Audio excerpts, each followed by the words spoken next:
Okay. Good. Give me the next slide there, Jim. All right.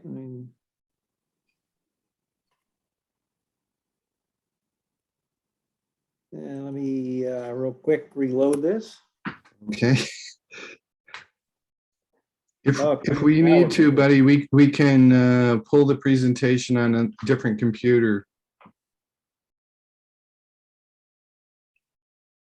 Nope, it just, when it saw the, hey, I'm being recorded, it didn't like that. Didn't. It didn't. All right. Well, welcome everybody.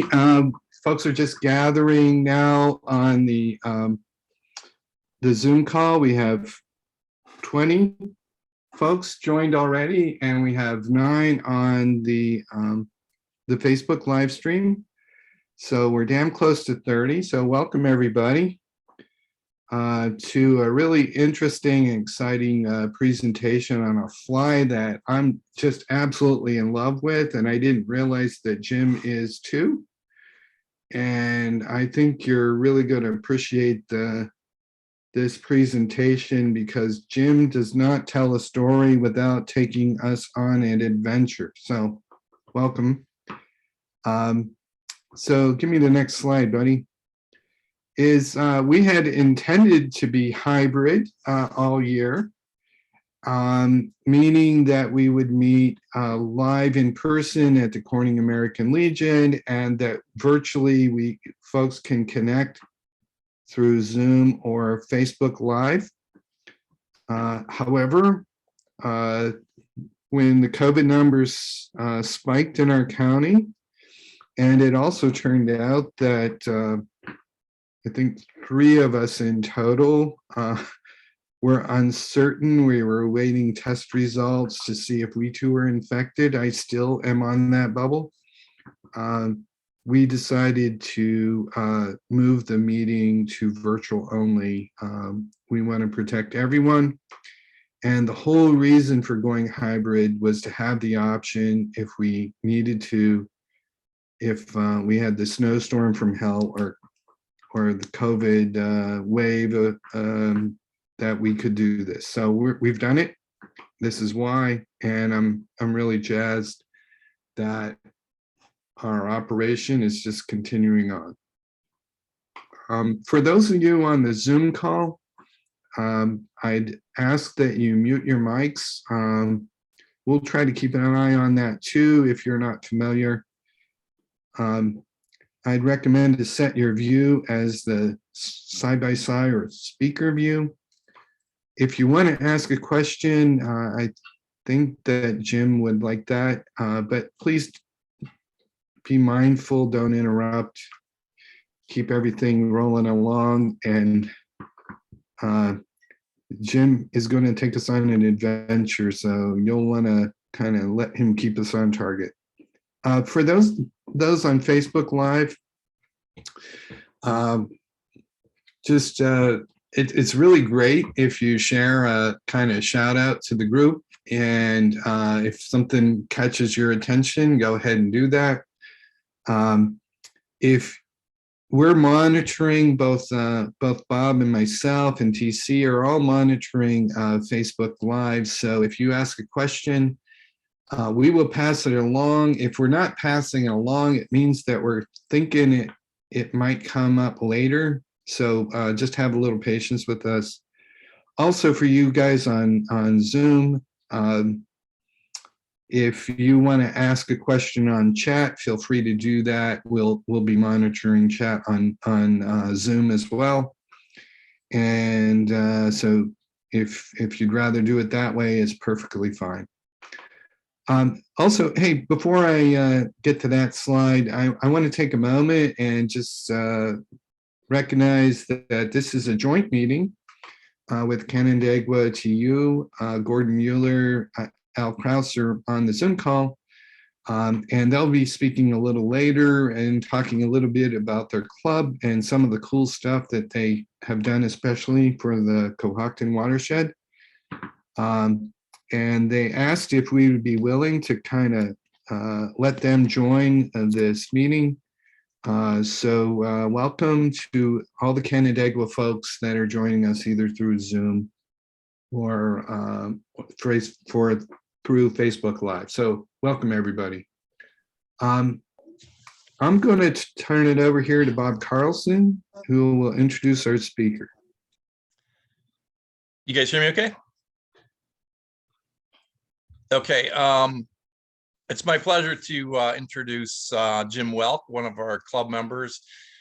He's spoken to the group before, and his presentations are always very entertaining, and the slides are awesome quality. And tonight he's going to be talking about Mike Mercer's missing link fly pattern. He's going to talk about how versatile this pattern has been and how he's used it not only in the local waters, but on some of his trips out west into the backcountry of Colorado and Montana and Wyoming. And then at the conclusion of the presentation, Jim will review how to tie this pattern. So with that, I'm going to turn it over to Jim. Awesome. Thank you, Bob. Good evening, folks. And I'm aware that around 8 o'clock-ish, there could be some competing events for time. So I think we're going to get done before kickoff, or if not in time for kickoff, shortly thereafter. So anyway, so yeah, I want to talk a little bit about a fly that I was introduced to in 2019 that saved a certain part of a trip, and share a little bit about the fly and how terribly versatile it is, as Bob mentioned. So that's the title, Mercer's Missing Link. Please don't leave home without it. And there's a subtitle which you need to look at and remember, because there's going to be a quiz later on in the presentation. So, okay, so what are we going to chat through tonight? How I got introduced to the fly for the first time. And then, okay, now that it was such a phenomenal fly, I want to learn more about it. So we'll talk a little bit about the strategy of its design and its construction. And then, okay, so I tied a bunch, and how did they do locally? Just a few examples of that. But the majority of it is going to be how that's really transitioned to become my go-to dry fly. How it became really important a couple of years ago when I was in Montana, and then how basically it became #1 out of the box last year when I was in Northwest Wyoming, and it performed, exceeded all expectations, and you'll see some examples of that. And then, as Bob mentioned at the end, we're going to go through a quick step-by-step how to tie it. And the intent here is that if you want to tie it for the first time, you'll go to our club's YouTube channel and watch this video, and then take your time through those step-by-step slides so that you can start tying a bunch up yourself. So, okay, so let's get started. I do want to do a quick shout out. I'm not a photo geek, right? I don't carry all kinds of cameras in the backcountry. I do carry a small, lightweight camera. It's this Panasonic Lumix camera. Very compact, very lightweight, waterproof, shockproof. But I am just delighted with the quality of pictures that it takes. So all of the scenery pics tonight and all of the fish pics tonight were from this little camera. Fits in the front pocket of your hiking pants. You can pull it out real quick, snap some pictures because it's autofocus. It's like indestructible. So I just wanted to give a shout out to that. I don't think they make it anymore, but you can certainly get them on eBay if you're interested. The waterproof feature is nice. And the shockproof feature is great, right? When you drop the thing, because you don't want to do that with your phone. Okay, so sticking to the agenda, my introduction to Mercer's Missing Link. Backcountry of Colorado 2019. Spent 7 weeks hiking basically the front range from down around as far south as like West Lake, Silver Lake, and as far north as just west of Boulder up in there. Anyway, so I was hiking to this lake that's in the Collegiate Peaks Wilderness. And on the trail, I ran into 3 guys hiking down. And I said, hey, how'd you do? I said, oh man, we couldn't get them to take anything. But really? I mean, no luck with midges or blue mants? Nope. We even tried soft hackles. Good luck. Geez. Okay. Oh, well, I think I can figure these guys out. So the next morning I get to the lake about 8 o'clock-ish, and man, cuts were rising everywhere. I mean, if you look at this picture, you see 1, 2, 3, 4 rings already. I mean, the cuts were just having a smorgasbord out there. And I spent to well after lunch, about 6 hours, throwing everything I had tied in my box. Lots of looks. I mean, even a couple of bumps, but nothing where they actually opened the mouth to take it. I mean, and I threw everything I had that had worked at other lakes before this. Right? I mean, you can see the ants on the top and all kinds of caddis patterns and midges, and I even threw some scuds and it was just the old fin finger, right? Sorry, come back again later. So I finished my lunch and I said, okay, now what are we going to do? Well, I was rooting through my bag and I dug out this strip of flies that I had purchased from Blue Ribbon Flies in West Yellowstone, Montana. And if you guys haven't been to their site, I encourage you to go to their site, sign up for their weekly newsletter. The guys are really excellent there. And I actually had called them in the spring of 2019 and said, hey, I'm going up to the mountains. What do you suggest? And the guy said, he sold me some stuff, but he said, you really gotta try these. Okay, fine. I'd never heard of them, whatever. Threw them in my box. Well, pulled them out and I looked at the strip on it and it says, missing link caddis number 14. I mean, what the heck? Might as well give these things a try. I've been skunked on everything else. So tie it on.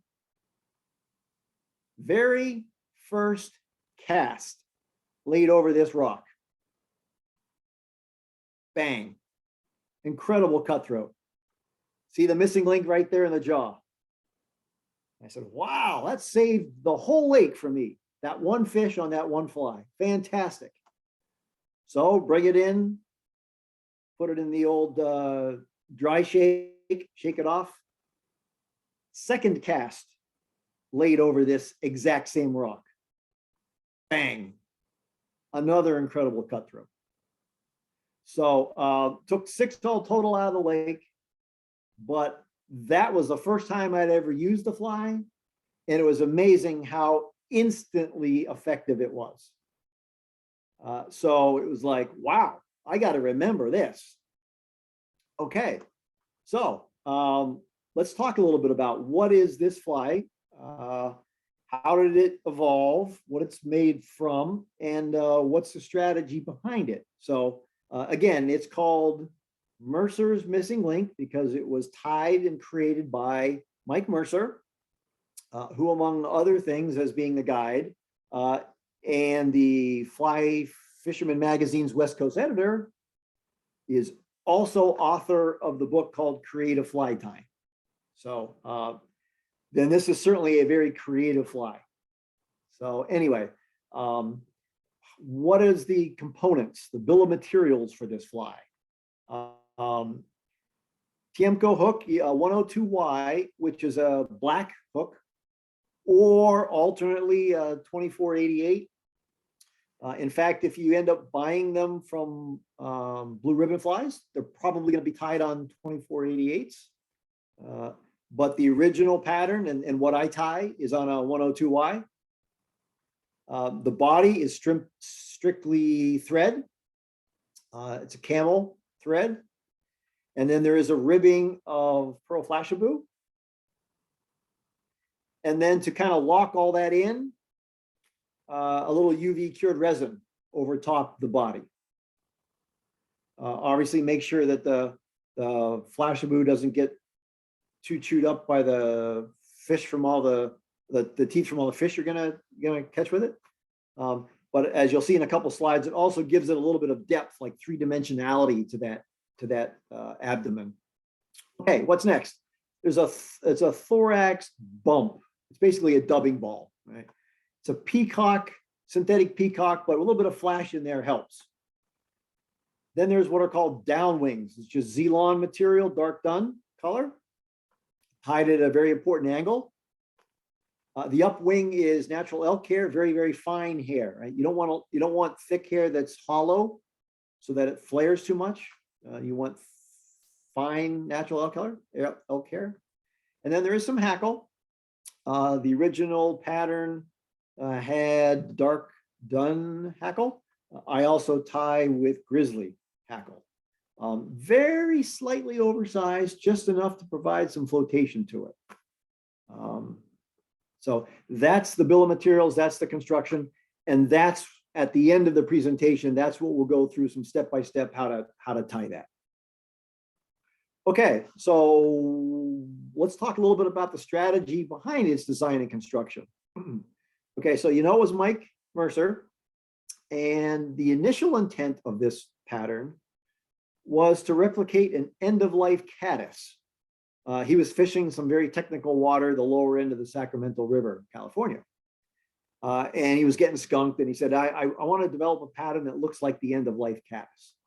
In fact, the very original name he called this was the cadaver caddis.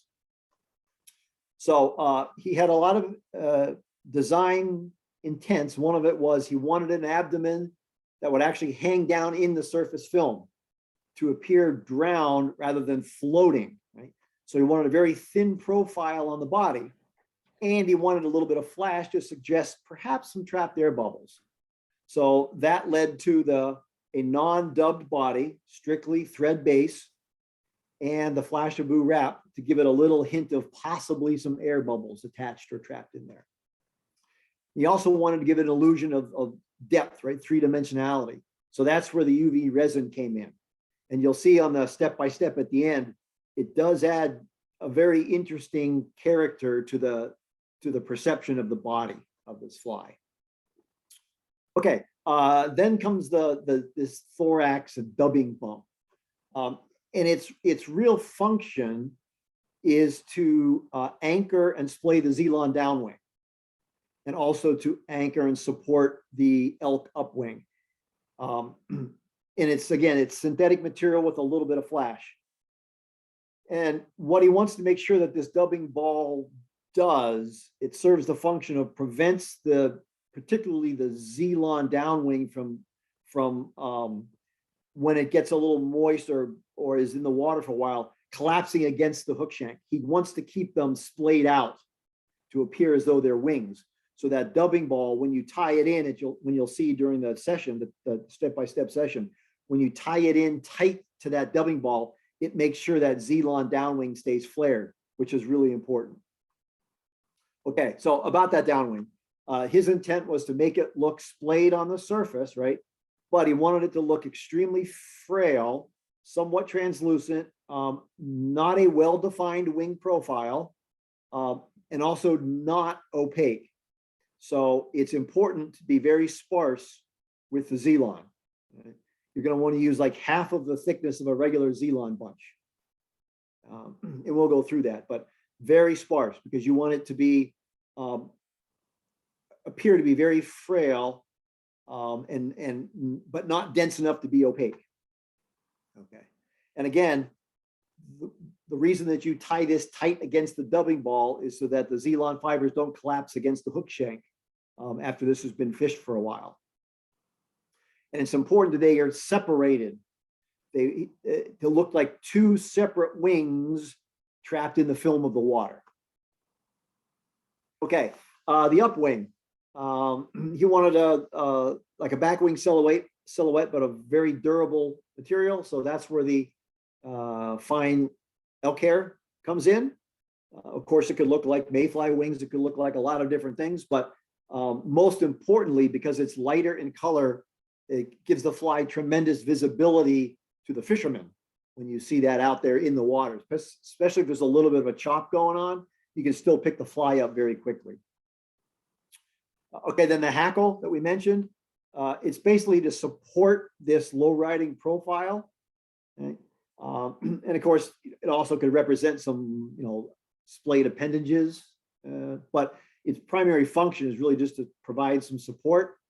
And as I mentioned, it's okay to have it slightly oversized, not like clink hammer oversized, but just slightly oversized is okay, just to make sure it gives the support you need. And that's tied parachute underneath the elk hair. So that's the strategy behind it. And this was actually from the article that Mike wrote that appears in the May 24th issue of Fly Fisherman, 2018. I stole these pictures from there, but it obviously is because of the materials of construction and its design, it links together common features of many different insects and insect life cycles, right? It could be a whole bunch of stuff. The top picture is a photograph of underwater view of a sulfur dun emerging. You can see what's really cool, like, hey, there's maybe some wings or something trapped in the film. That's kind of neat. I can see where this Zelon dubbing can kind of replicate that. That makes a lot of sense. Yeah, I get that. So he was going for, hey, fish, you decide what it is. I'm going to throw you something that could be a whole bunch of different stuff at different stages. You figure out what it is and you eat it. And he became so impressed with his performance. And in this article, he talks about after he was able to fool some firehole rainbows on this that were focused in on betas, but he was taking them with this thing. He decided to rename it the Missing Link. So that's Mercer's Missing Link. A lot of different materials, but they serve design intent purpose. And as several folks have commented when we were getting ready to start the program, it's just a phenomenal fly. And for me, it's #1 out of the box from now on. Okay. Oh, by the way, it doesn't have to be the color schemes that I mentioned in the material, as well as we are going to go through at the end. In fact, if you happen to go to the Blue Ribbon Flies website, they just rave about this and sell it in many different configurations. They're very popular sellers for a yellow body, which not only out west can be a PMD, right, but East Coast, sulfur hatch, like Cahill, perhaps, if you want to tie it a little bit larger, maybe like a size 12. But it doesn't have to be brown. And for all you green drake dudes, I encourage you to try it in olive body to see if you can't pull up some big fish that are focused on the green drake. If you want to tie it really tiny, you can maybe do some BWOs with it. Now, I've not used either of these two. And I've heard through the grapevine that sometimes the thread body can be a deep orange, so that it might represent the kind of refraction that comes through from an exoskeleton of an emerging mayfly. You didn't have to broadcast that, I was just a rumor. It was just a rumor. Just a rumor. Okay. So, yeah, I know you can see my screen. Thank you. Okay. So, I got to the tying bench. I said, okay, well, I got to tie anyway to restock what I spent. Let me tie up some missing links. But I got to test them before I leave for out west again. So, I test all my flies out at Rainbow Paradise. I go out, I don't know, 3/4 of a dozen times a year at least, testing out all kinds of new flies and stuff. And basically, if it'll catch the fish there, because those fish have seen a lot of things, but they're not super finicky like a golden. But if you can pull them up there, yeah, pretty good idea your fly is going to work. So I took a bunch out to Rainbow Paradise, and it was a smashing success. Even the owner there, Glenn, was out mowing the lawn one day and he was watching this, and he could not believe that fish were coming up for the dries the way they were. So these are all caught on the Missing Link. And anybody who's fished out at Rainbow Paradise and sees the browns actually coming up for a dry, and crushing in a dry is you got a pretty good pattern there. I mean, the rainbow's okay. We'll always crush it, and you know, the palominos be a little finicky, but you know, they're not too snooty.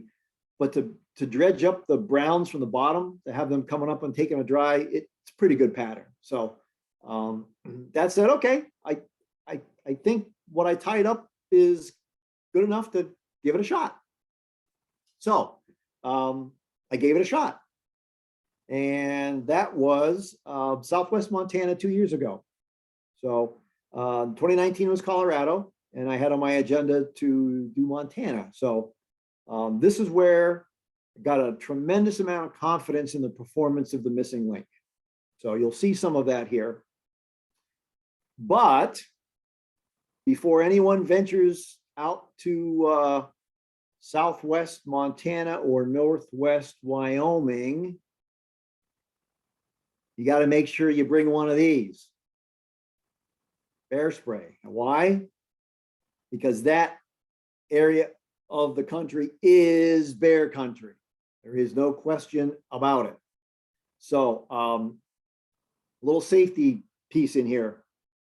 A couple of slides on safety.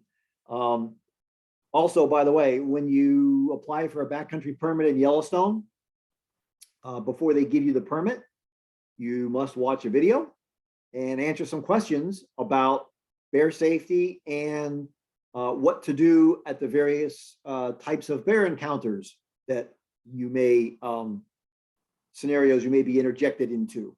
So I thought real quick I would share those. So first of all, you got to understand what kind of bear it might be in the area if you see a track, right? And the biggest way to determine that is strictly by, if you can draw a line from the top of the paw that would go underneath all 5 digits, that's a grizz. So you know that, okay, whatever left this mark, there was a grizz here. Now, if you can't draw it from the top of the paw pad under all 5 digits, but can only really get 4, then that's a black. That's the most secure way of identifying what kind of bear came through your campsite when you get back at night and you see prints. Okay, so what do you do if you come across a bear? This is exactly what you have to know to answer the questions for the Yellowstone backcountry permit process. And there's basically 4 different types of encounters that you need to be prepared for. The easy one, right? That's the distance bear. You see him, he sees you, you guys are far away. He may or may not stand up, but basically it's, all right, let's just agree to disagree. So what do? I mean, that's the easy one, right? You just back away. You never turn your back. You just slowly back away. And if possible, right, if possible, try to get yourself oriented so that the wind will sweep over you and down to the bear so that he gets a whiff of you and says, all right, I'm done. I'm out of here. But that's only if possible, right? But the whole key here is you just keep looking right at him and very slowly you just back away. Okay, but let's say you guys aren't so far apart. Let's say it's what they consider a surprise encounter, which we can all anticipate what that means. Right? That's where the bear is not exactly happy at you. Right? We're talking clicking teeth and stomping hoofs and maybe doing some huffing and whatever. That basically is, hey, dude, you startled me. I don't like it. I don't know what you are, but you're too close and I'm getting nervous. Okay, I understand. Here again, no panic, right? You certainly don't run. That's just a smorgasbord invite right there. You never run. Don't startle, right? No shouting and sudden movements. Again, oh, by the way, this is not the time to play dead because there hasn't been any kind of charge yet. What do? You just slowly start to back away again, but you pull your bear spray out, you take your safety off the trigger, and you get ready to use it just in case. All right, so that's the first time you pull your spray out is surprise encounter. Okay. Now, if the bear kicks it up to the next level and says, you're not getting out of here fast enough, I'm going to make you get out of here. That's right, the charging bear, right? Sometimes you'll hear it called the defensive bear. Duh, right? Get out of here. At this point, obviously your walking backwards isn't going to get you far enough, fast enough. So now is where you hold your ground, right? Say, hey, sorry, but this is what it is. You don't play dead yet, but get ready. And there's where you use your spray, right? 35, 40 feet. If you can hold that long, you all can anticipate what's coming, but all right, let's use the bear spray. A lot of times, and this is speaking from what I've read, not what I've experienced. The bear will do a bluff charge, right? Stop short or veer away. That would be great, especially if you throw a little pepper spray in the mix. But if not, if they keep coming, now's when you play dead, right? Right when the bear is at you or hits you, right? To make the bear think that, I've done something. That's the time to play dead. You tried the bear spray, didn't stop them. Okay, you win, bear. Play dead. And we all know that safety procedure, right? Hands around the back of your neck, protect those veins, and the elbows around the side of your face. Okay. But there's one more encounter that's the worst of all possible encounters. It's called the curious bear, predatory bear. That's basically the bear that's already made up his mind. I'm coming for you. It's not a charge. It's just a consistent, steady, head up, looking right at you. You're my target. That's a really bad encounter. This is you've got to fight back scenario, right? This isn't the play dead scenario. He's already made up his mind. He's coming for you. This is the whole, shout, scream, yell, throw anything you got. Of course, empty your bear spray canister. And then now you grab the bottom of your trekking poles and you use those as a sharp implement and you just start pounding away. Because if it's a predatory bear, they're going to keep there until you or somebody scares it away. Anyway, so those are the bear encounters that you've got to understand the differences. And when you can demonstrate you understand the differences, Yellowstone gives you a backcountry permit. Okay, enough bear talk. Oh, sorry, no, here's the bear spray. This is the same model that all the rangers use. It's made by UDAP. So if you're out there, I would encourage the yellow container or the orange container. You can't take it on a plane. It actually gets confiscated if they see it. And probably everyone knows how it works, but my recommendation is when you're buying it, buy 2 of them and take the first one and just practice. Because practice really quick getting the guard off the trigger and practice how much the canister rises once the pressure is released when you're spraying, because you don't want to be spraying it over the head because it rises under pressure. So you want to practice spraying it kind of at the ground and let the cloud rise as the gases evaporate. And you don't want to do that with the only canister you have. So just a recommendation when you guys go out there, buy 2, practice with 1. Okay, so literally 20 minutes into my very first hike of the summer, I come up over a rise and there's this blackish brown thing out in the distance. Phew, not a bear, just a moose. Dodged a bullet there. But it's like your heart is racing going, oh my God, I'm 20 minutes into my first hike and I'm going to have a bear encounter? No, just a moose. But later on, now these are bears. These are teenagers. Mom Grizz was in the left in the woods. Okay, so now we're all ready. I told you there was a quiz. I showed you the subtitle, right? So you all remember what that subtitle was. I'm trusting you that you remembered. Okay, so let's get to fishing and let's show you how incredibly versatile this pattern is. So the first lake is a lake in the Gallatin Range that has Goldens in it. All right, well, I get there and I've heard nothing but these horror stories about, Goldens finicky and they refuse everything. I get there and these Goldens are literally leaping out of the water. And what are they coming after? They're going after spruce moths. They were blowing all over the water. Right? What's a spruce moth? This is a spruce moth.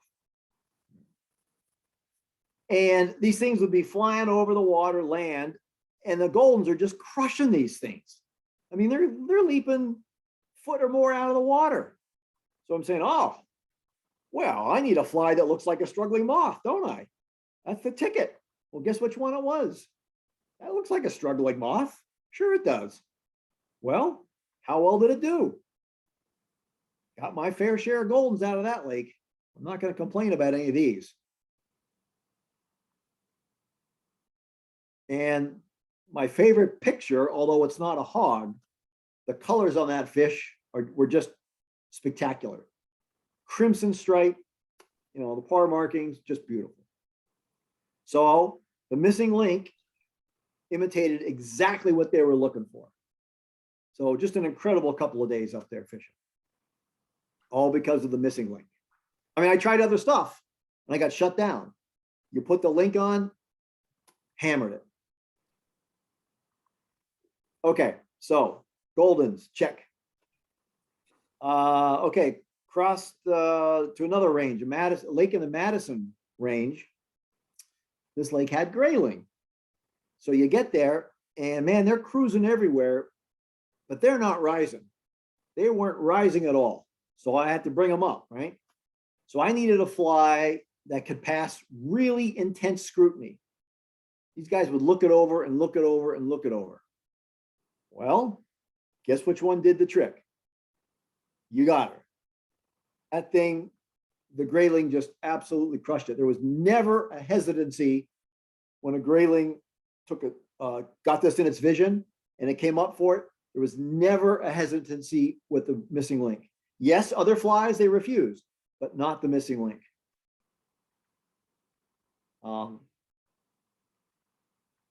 And this is my favorite Grayling pics because it shows all of the iridescence in the dorsal fin and in the pelvic fins, right down in here. Look at this iridescence in here, just unbelievable. And then I know this is going to sound weird, but this really special part, all of the detail of the scales down here match the exact color of this rock. But it's like, wow, what an absolutely beautiful fish. Just crushed the missing link. But it's because they would come up and say, hey, I think I like this. Okay, what's next? Yellowstone. Okay, this is a really interesting story. So at a lake, northeast corner of Yellowstone, it's got cuts in it. And caught a bunch of fish, yeah. But there was a certain picture I took that I shared with Orvis, and that got a $25 gift card from Orvis for this picture right here. Of course, there's lots of great PR for Orvis, right? Orvis, pat and kill, all that kind of stuff. But here's why I like this pic. I mean, not only do you see the missing link absolutely clear as a bell in the jaw, but look at the little droplets of water right on the hackle. And you can't make that up. It's just incredible. Yeah, was he a 22-inch hog? No. But was it a beautiful fish in a beautiful setting and a beautiful picture? Absolutely. But he's got the missing link right there, and look at the beads of water on that hackle. Just wonderful. So, okay, so by this time, basically, I was sold on the link, right? But here was the absolute proof of how versatile this fly was. So a different lake. This is the northwest corner of the park, and this lake is about a 9-mile hike in from Trailhead, and it was supposed to have brookies. Okay, so I get there, and nothing's rising at all, absolutely nothing, and there's just a little bit of a ripple on the water because this is afternoon. So as I'm walking around the lake, I don't see them right against the edge, which is where I usually see them.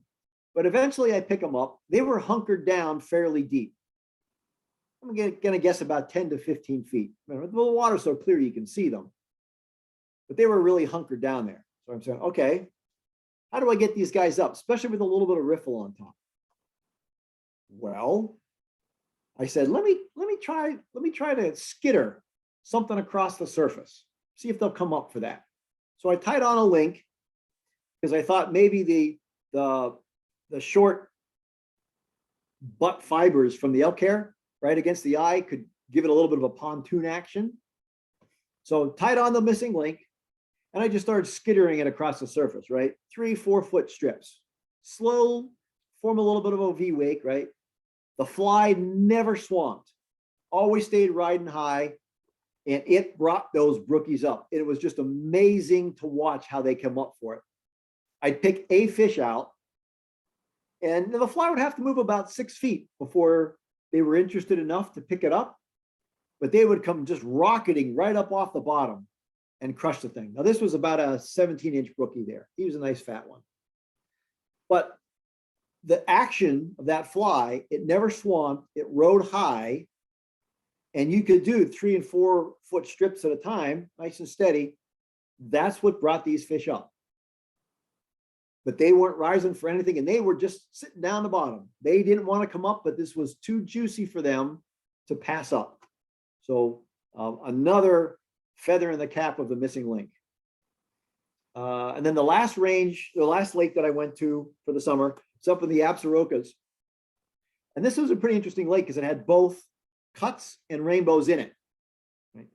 And there was some action. They were just sipping some midges very leisurely every so often, right? Nothing slashing, just sipping around midges, right? So I said, well, I got midge patterns, but let me try this link out. Now, I went really small. I went for a size 19 here.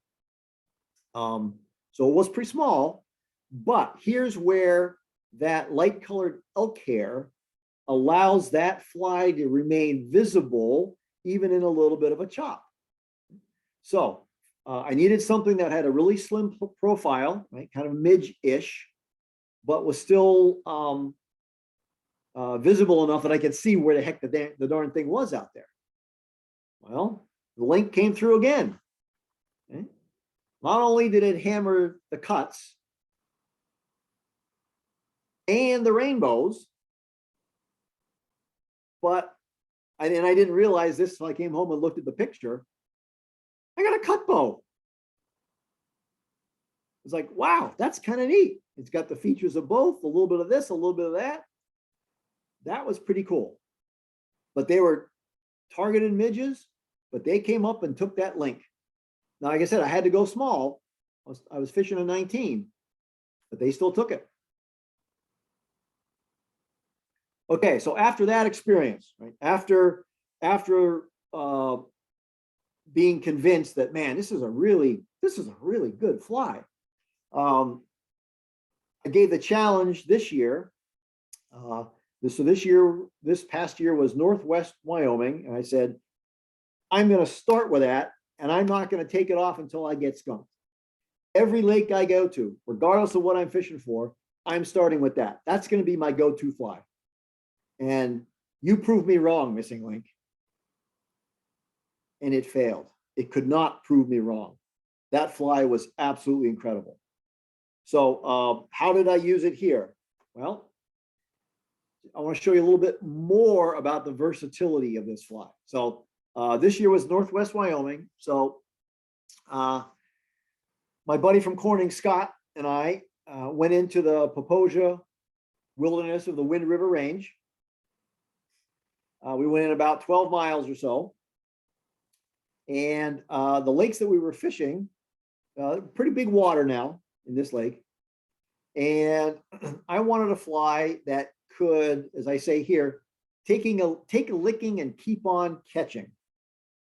So I kept that single fly on for more than 10 fish.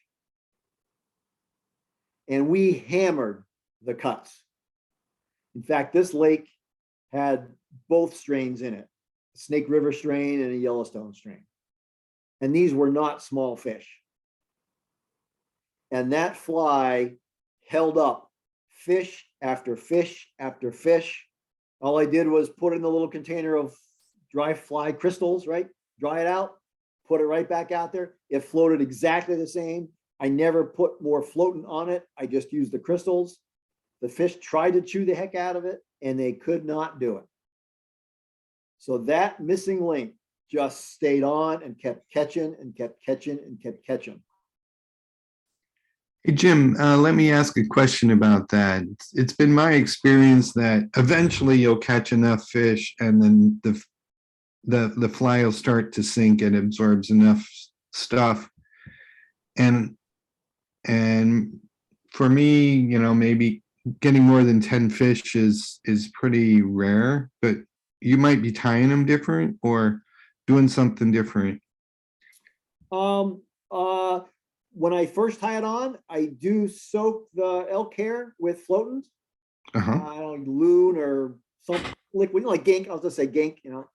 So I do the hackle and I do the elk hair. That's all I do. And that thing still, once I put it in the desiccant crystals, dry it out, put it back on, it still comes right up like a cork. Wow. Well, I've got to learn more from you because, but I don't see it as a big trouble. If it starts sinking, I'll just switch flies and keep going.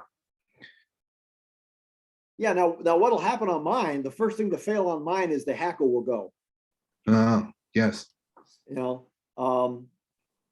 and I still fish it anyway until once the elk hair starts to get all chewed apart, then I take it off, but I'll fish it even with a hackle knot on it. But no, that and maybe, I mean, I soak the elk hair with that gink. I mean, I really load it on, but that's the only part of the fly I grease up. So anyway, so there's the cuts. But then we went about 3.5, 4 miles deeper into the wilderness. Same Poposia wilderness, but we went deep and we went for Goldens. So we're way, as you can tell, we're way above tree line here. And we're going to a lake that has Goldens. And the guide says, man, these fish are really finicky. You got to fish woolly buggers. And I said, I'm not fishing a woolly bugger. I mean, that's like putting a worm on. I'm not fishing a woolly bugger. He said, you will not get them to take dries. I said, okay, I hear you. I have woolly buggers with me. I'm starting with a dry. Guess which dry brought the Goldens up? The guide couldn't believe it. These are all the Goldens we got at that lake. The one on the lower left, the guide actually measured that. That was 18.5. And he was standing there with me when he watched these fish come up from the bottom and crush the missing link. And he said, I've never seen them take dry flies up here. Well, they took the link. I love this picture because you can actually see bubbles. The resolution is so good. But that's just a classic Golden. Beautiful Wind River Range. Okay. Since I anticipate someone's getting the interest in maybe going into the winds for a trip, I wanted to give you 3 or 4 slides on a sidebar material. If you do want to go into the winds, I would really suggest you reach out and talk with Sweetwater fishing expeditions. They're out of Lander, Wyoming, which is the southern end of the winds. That's who we used. Absolutely 0 complaints. They were phenomenal. The guide was outstanding. Everything was great. Communications was phenomenal. But I wanted to give you just a couple slides of what to expect if you do want to go back into the winds with these guys. First thing, expect a long horse ride. We went in 12 miles on horses. There was a little bit of walking, and that's because after about 4 hours in the saddle, man, your knees are just jelly. So the wranglers suggest you get off and you walk for about a half an hour to stretch your knees out, get them back in the proper flex and motion of what a knee is designed to do, not what it does when it's in the saddle. And this is an all-day ride. I mean, this was 7:30 to, we made camp about 5. But beautiful horseback ride. We're up around 12,000 feet right here. And of course, because you're going in so far, and it's the Poposia Wilderness, which has very little access into it, you're going to get a spectacular campsite. I mean, this was our view every morning. I shout out to my buddy Scott here. He showed me how to use the panorama on the camera. So I had not tried that before and it came out well. But anyway, spectacular remote. This is not like a sign that says campsite number 3. No. You're back where people aren't. And if you're not fishing, you're hiking. Right? Lots and lots of hiking, right? 2, 3, 4 miles lakes, surrounded by lakes. But I mean, you're huffing it, but it's just beautiful scenery. So be prepared for some hiking. Okay, now, what else to expect? No time for lollygagging. Well, I guess maybe a little bit of time. Maybe you'll actually a little bit of time for a nap too in here. Remember, I'm the cameraman here. Okay. Oh yeah, don't expect to eat well. You're gonna get very Spartan meals if you go with these guys. I mean, barely enough to survive on, right? Just Spartan. Oh, and I have to end with this one. You have to expect that everything is going to go perfect when you're back there with these guys. Nothing ever is going to happen. Nothing's ever going to get frustrating.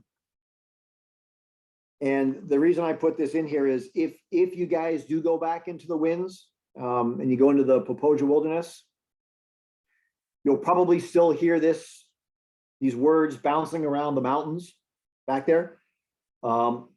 Because I was saying it probably every 4 hours, something would happen. And I'd be in, really? How does this happen? And the guide and my buddy Scott would be half a mile away on the other side of the lake and they'd start laughing because they hear this. But so if you guys are in the winds and you hear, really, how does this happen? You'll know it was me. But, okay, back to our regularly scheduled program. All right. So everything I've shown you so far is examples of how I use it in a lake, but it is not just a lake's fly. So I did have some time to get a little river fishing in. I don't go out of my way to fish the rivers because I suck at nymph fishing. So my buddy who goes with me is an awesome nymph fisherman. So I go and I say, okay, I'll go, but I always go dry fly fishing. But okay, well, I'm going to put the link on. That's all I know how to do. So we actually spent a day on the Ruby River. And I said, well, I'm going with the link. I can't nymph fish. And I put the link on and this thing rode through the riffles without swamping. And it picked up some fish. I mean, okay, some, not huge, but got a beautiful chunky rainbow and a nice tiny little brown, but they liked the link. And I said, okay, well, this thing can ride through the riffles high enough. I'm good with it. And then I went to the northwest corner of Yellowstone to Fan Creek, which has some cuts in it. But I only went up about 1.5 miles, 2 miles from Trailhead. And you can tell by the path here on the right that it's pretty well traveled. I mean, a lot of people fish Fan Creek. And I needed a fly that could bring the fish up even on pressured water. So y'all know which one I went to first. So, well, let's see what happens. I mean, obviously a lot of people have been through here. They've seen a lot of stuff and it's kind of skinny water, but oh boy, the cuts love the link. So it's okay, check the box. And then the last trip of last year was back into the northeast corner of Yellowstone. We hiked in about 7 miles and caught what's called Pebble Creek, which is northeast of Slough. Everyone knows about Slough, but if you go northeast, you can run into Pebble Creek. And we camped in there for 4 or 5 days. And this is, tiny little meadow. But the first day I went to the stream, I noticed there was a hatch coming off and the fish were rising, and it was this. I said, ooh, wow. Okay, this is kind of cool. This is in August now. This is late August. I said, well, okay, I need something that kind of looks like that. And I don't have any burgundy colored flies in my box, but I know which one I'm going to go to first. So we all know what fly I put on, and that fly took 7 fish out of this pool right here.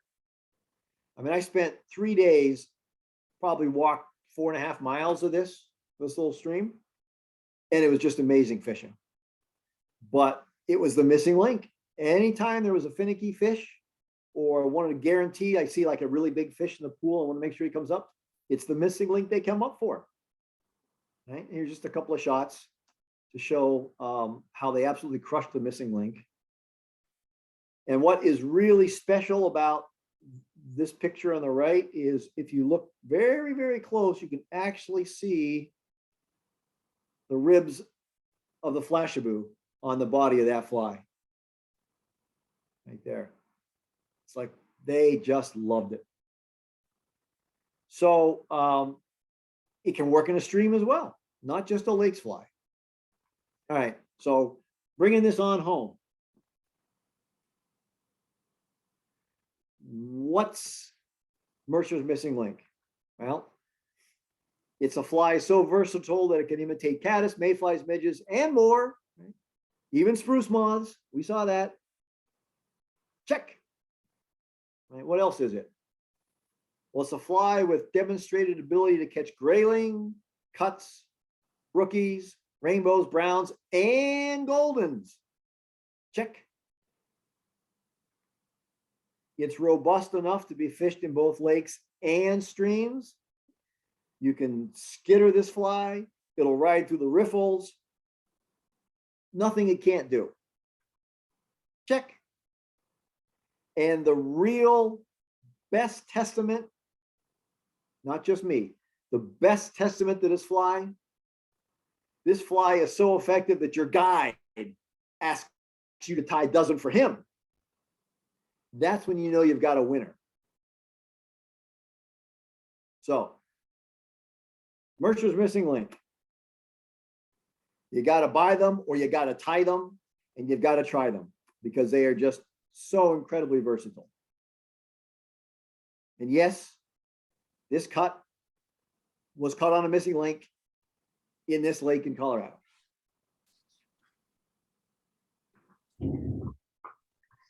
Hey, Jim. Okay, that's all I got. Hey, Jim, a couple questions. First on the fly. Are you using just the same color pattern, or are you mixing up different colors? Nope. Same? Nope. Everything I've tied is exactly the same. Camel body, dark dun, Zelon, down wings, light elk hair. And the only thing I change up, and I only do it when I run out of saddle hackle. If I don't use dark dun, then I'll use grizzly for the hackle. I have not changed the body color on any of the flies. I only tie that one color. Now, what I do is I like to use the Tiemco 102Y hook because it's black. So everything below the body, right, the rest of the bend of the hook to the point, that's black. I think that's a benefit. That's me. I've never had the fish confirm that. But I only tie the exact same colors for the body, always camel thread. How about size when you're trying to match that hatch? The largest that I tie is it's either a 14 if I'm using the 2488 hook, or a size 15 if I'm using the 102 Ys. That's the largest that I tie. I don't go a 13, 12, that's too big. And I'll tie down to a 19. And even a 19 is extremely visible with that light colored elk hair wing, extremely visible. But I don't tie anything larger than a 15.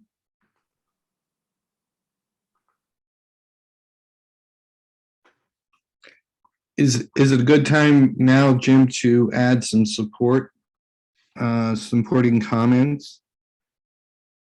Sure. So I first found out about the missing link through Sam Decker, the president of our region, who's a guide on the Delaware. And she discovered it out west, and is a big believer in it, and has great success in fishing it during the spinner fall, with the picky fish on the Delaware.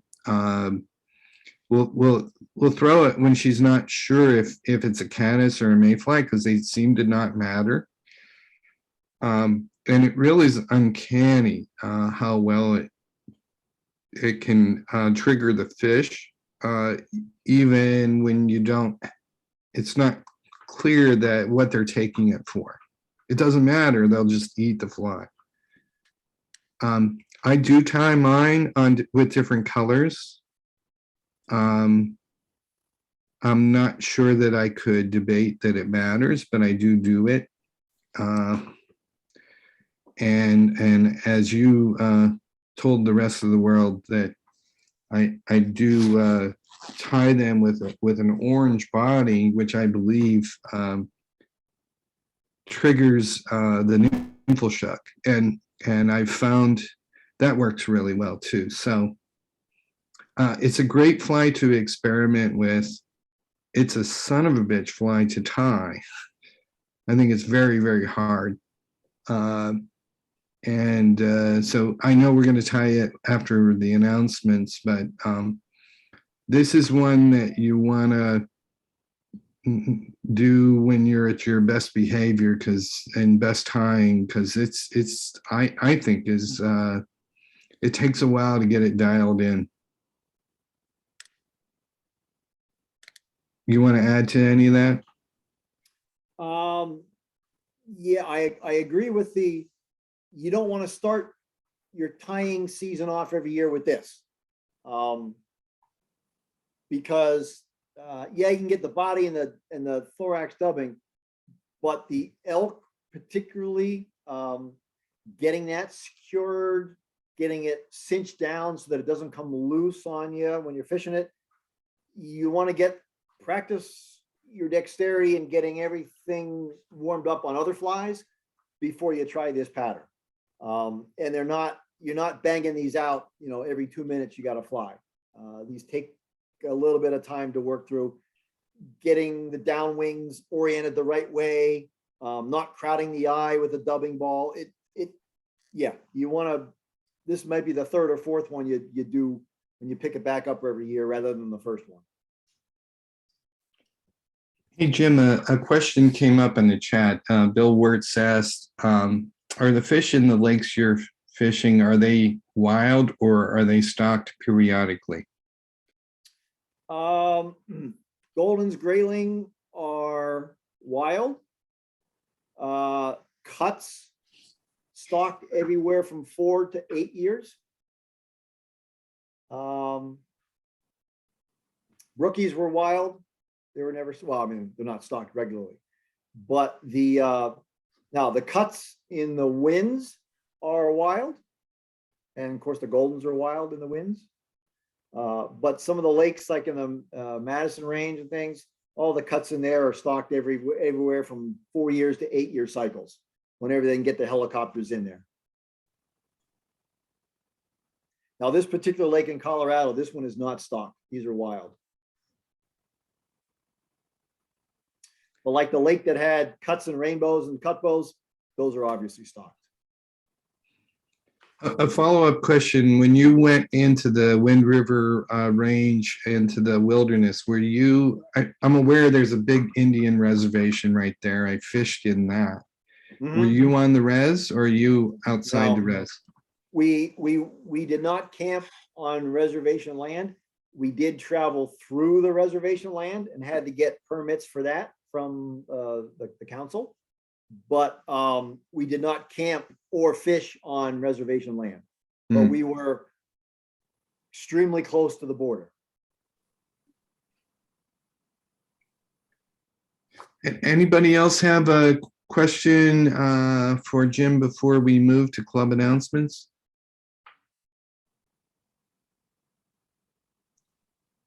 I think your target to get done before the national championship game has got everybody feeling motivated. I looked at my timer. Yeah, we're doing well. Okay, good. Well, let's share a few club announcements, and then we'll end with how to tie this thing. So, first of all, just welcome everybody that's shown up tonight. My son sent me some information on the current pandemic. This is as many affected right now with COVID than there ever have been in our country. And his data said that 1 out of 6 people in the country right now has COVID. So that's sobering. So long ago, the board of directors realized that the pandemic made life unpredictable. So we're doing everything we can to keep safe and what we call COVID proof. So one of the ways we're doing that is by keeping things hybrid and allowing us to switch gears like this, and also allowing people to join in the way that they feel is safest, knowing that we have some people in the club within the highest risk categories, and we want those people to feel welcomed, but to feel safe. Okay, let's go to the next slide. Did we freeze again? Wait for that. Yeah, I got her. Okay, good.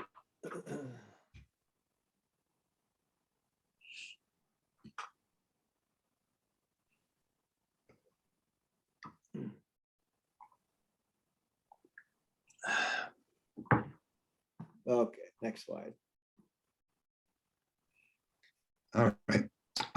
We went through this before. I'll just let you read, is that all our program meetings are hybrid, in-person and virtual. And we long ago established virtual links so that folks can link through Zoom or Facebook Live. And it purely doesn't matter which way you want to connect. We're trying to arrange that future speakers will mostly be in person, but we've also given Bob the permission slip if he can get a special speaker that we can remote in. We're going to take advantage of that opportunity. And we were talking earlier today about some future speakers, and several of those fit this category. So, and just a reminder, if the weather goes nuts or the pandemic does, we'll just do virtual. By the way, we're getting a lot of inquiries of clubs in the area who are reaching us out to figure out how to do this as well. One of the reasons that Ken and Egg was with us tonight is to learn more about that. Of course, we ended up canceling the in-person, so we'll have to do this again.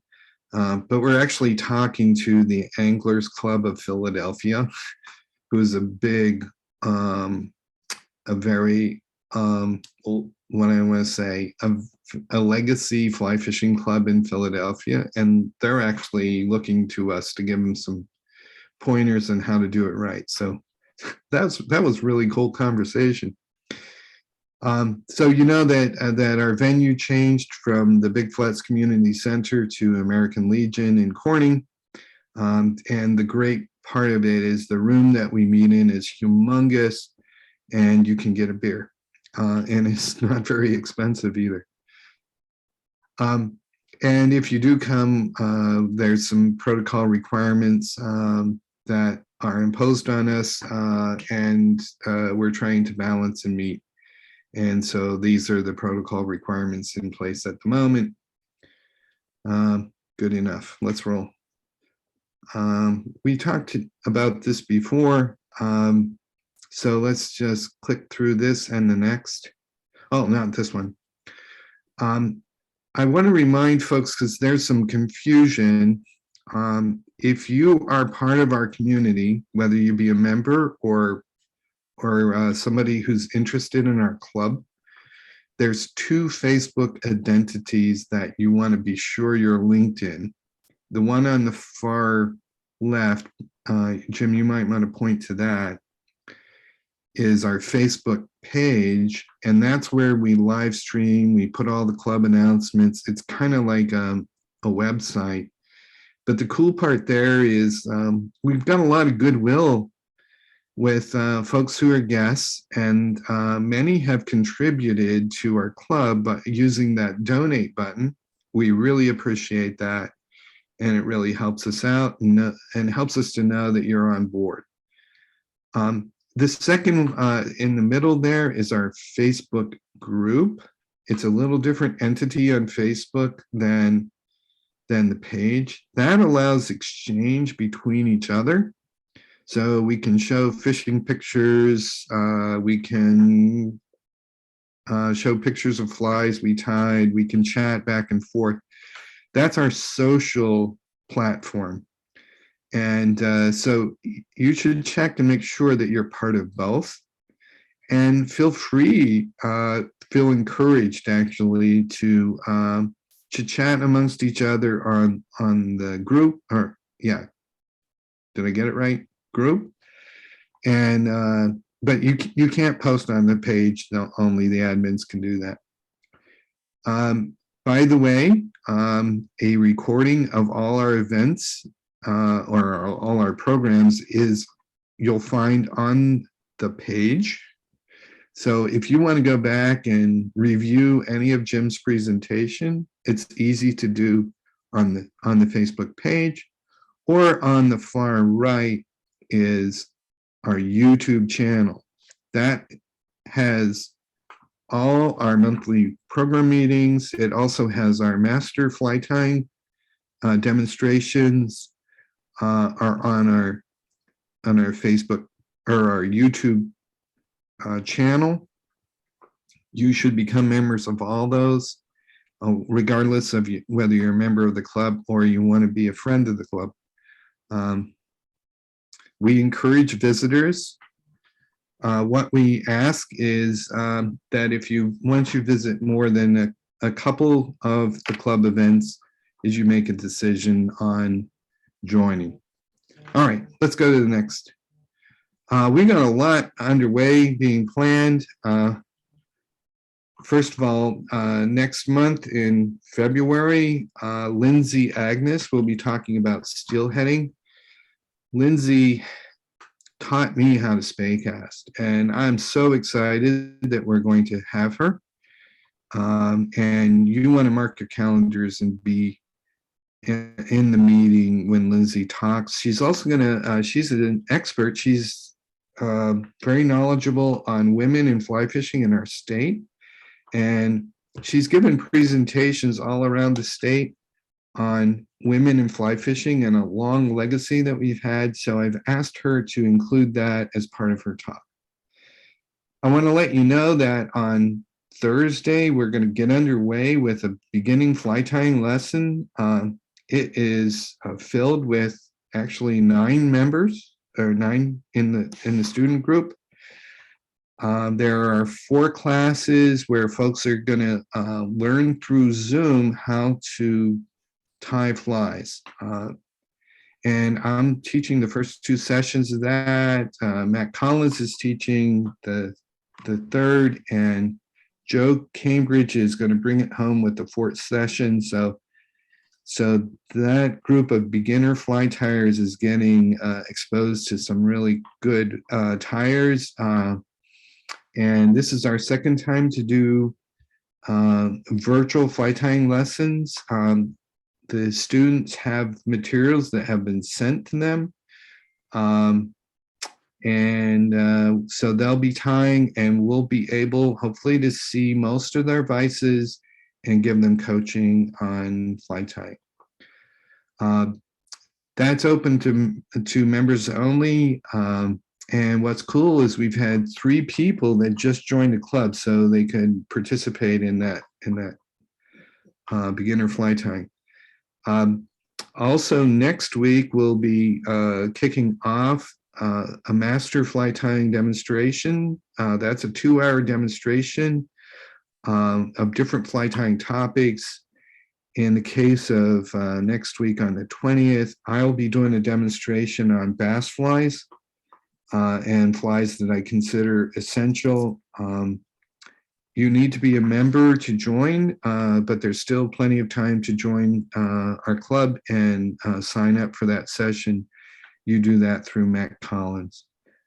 Okay, next.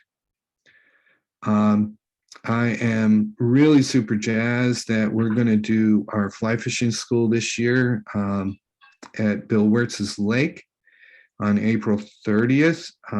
It's a completely different focus than when we met at the Camp Bell Savona School. The whole focus here is that every student has caught a fish and will have the opportunity to catch a fish, I believe, with the fly they tied. So we have been working on planning the agenda, getting prepared with the staff. We're going to have 15 student spots open, and watch for publicity on that school coming out shortly. If you want more information, we've had a number of people who've actually registered already before we have the publicity defined. If you want to do that, please talk to Bill Wirtz. Lastly is we have looked for more information coming on our women's program, our women's only program. Pam Walker will be leading. There's a lot of dialogue going on at the moment, and I'm expecting something good is going to emerge here from the great start last year. Okay. Bob Walker, I think, is not on. Is that right? I don't want to steal his thunder. For those of you who are club members, you got an email from me last week where the club has, we have a club library. It has 150 books and 100 or so video programs that was built over probably 15, 20 years. And unfortunately, it kind of fell out of circulation a couple years ago, and the board of directors decided to sell it. And Bob Walker, our fundraising chair, said, I think we ought to offer it as a package deal and see if somebody out there wants to buy the whole thing. I just thought, well, there'd be no way that anybody want to acquire that. But in fact, I was wrong. It was the library was bought within 8 minutes of me sending the email. I got a reply back from Doug Gilstrap, who donated the price that we were asking to the club. I understand the check is received, and Doug will be picking up the club library when he comes from Houston to his place on Cuca Lake in the spring. So congratulations to Doug. He's got a magical collection, and we're so thrilled that the library is staying within the group. And we're so thrilled that Doug was so generous. So thank you, Doug. The second phase of the fundraiser is a fundraising auction. This auction opened at 2 o'clock today, and it'll run to Valentine's Day. And this is a chance for you to support the club either by donating or bidding for fly fishing items that we post. You can see some photos of what's populated when I took this shot. I expect that Bob is like expanding the group, and you should too. We have found there's a lot of goodwill out there between the members and the guests and the friends of the club. So check it out.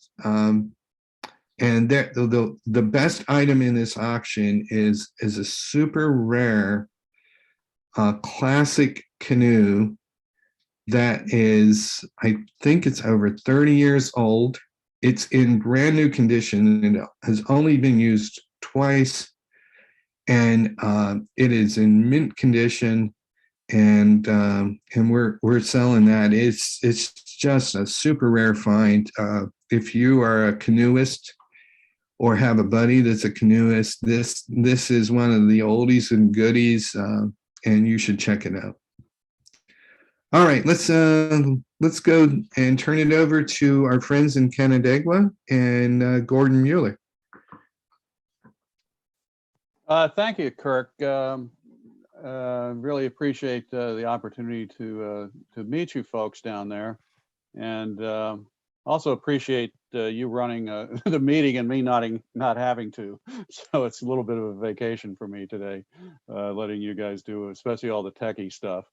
But I'm Gordon Mueller. I'm the chapter president of Canandaigua Lake Trout Unlimited. I've been the chapter president since 2018, and it's been an interesting couple of years, to say the least. So we'll talk a little bit about what we do and how we've survived and hopefully thrived in this environment. So just an overview of where we are and the kind of the territory we cover.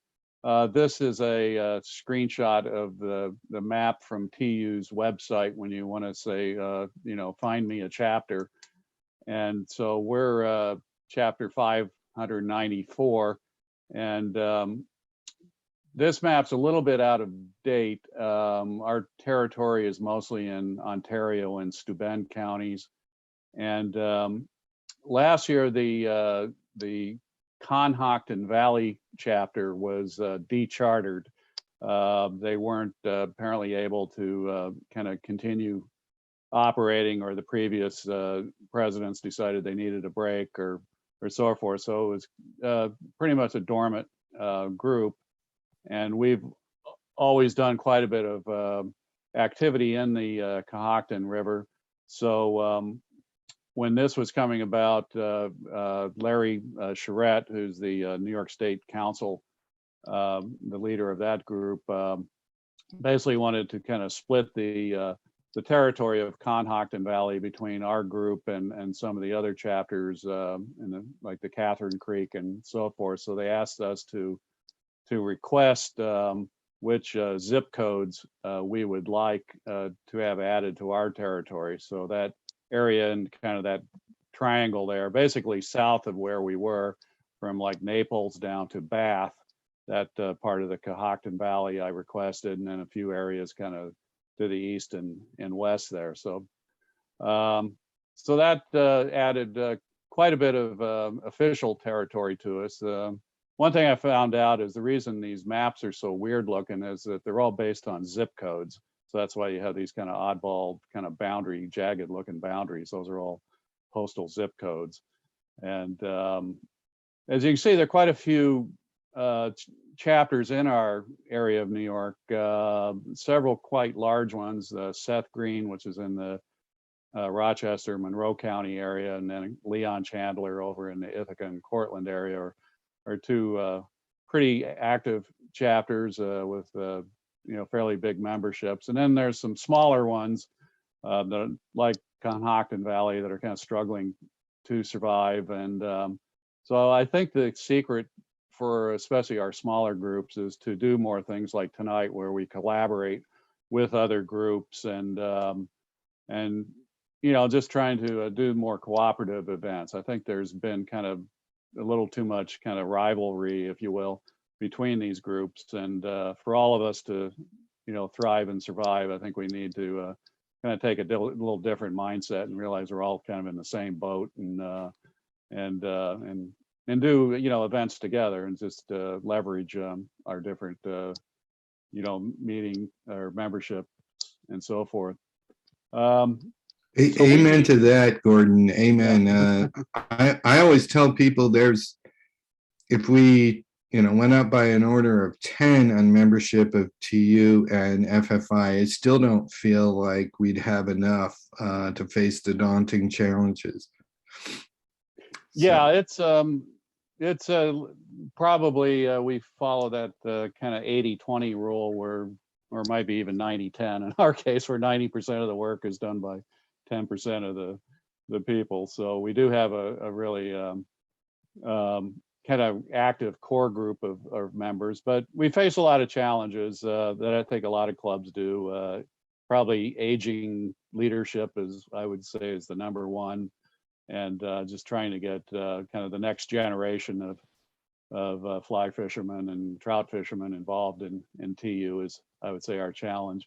Actually, if you go back up that previous slide, because the water in our area is the Cohocton River is kind of our biggest focus.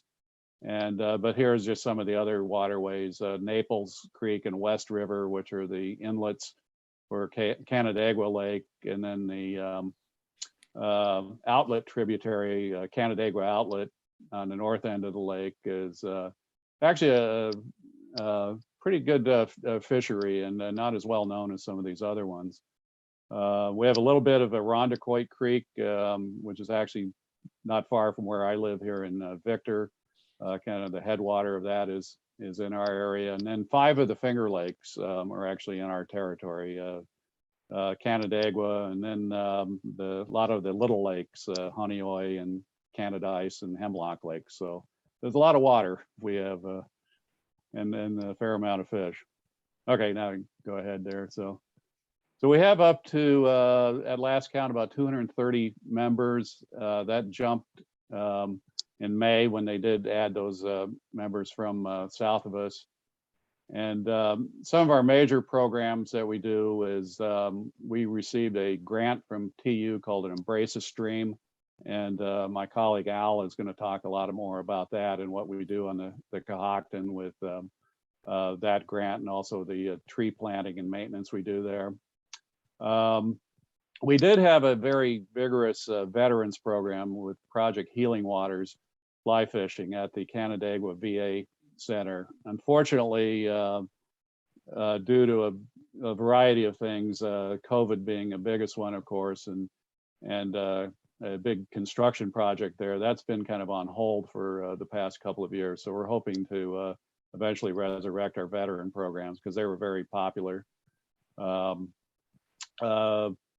I was liking that I was taking notes while in your program. We did have a fly tying school at the Wood Library in Canandaigua that we had resurrected, and was doing pretty well with it. And then that was abruptly closed down in March of 2020. So we're still putting that on hold.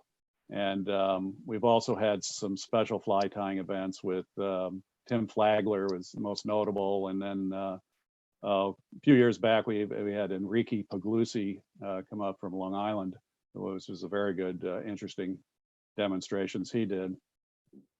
We're also going to have an intro to fly fishing school. We had